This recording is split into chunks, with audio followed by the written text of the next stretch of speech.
Network News. Patay ang isang 72 anyos na lalaki matapos umanong brutal na patay ng 6 na kabataan sa barangay Kaingin sa Bungabon sa Nueva Ecija. Batay sa ulat ng pamilya ng biktima, pinagpapalo umano ng kahoy sa ulo ang matanda sa mismong harap ng bahay nila hanggang sa mawalan ito ng malay tao ayon pa sa pamilya.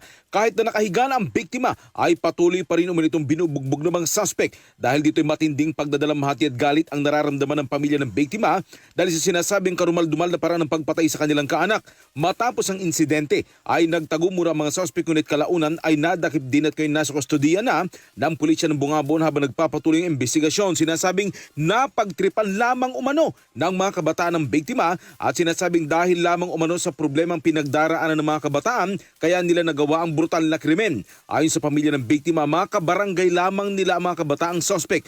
Patuloy namang iniimbestigahan ng mga otoridad ang motibo sa krimen na nakuha namang lahat sa CCTV footage ng ilang pangyari kaugnay ng insidente na magsisilbing mahalagang ebidensya sa investigasyon para sa pagsampa ng kaukulang kaso laban sa mga kabataan. Kasama mo sa Arimen Nueva Ecija, Radyo Man Ace Blanca, Tatak Arimen. RMN Network News.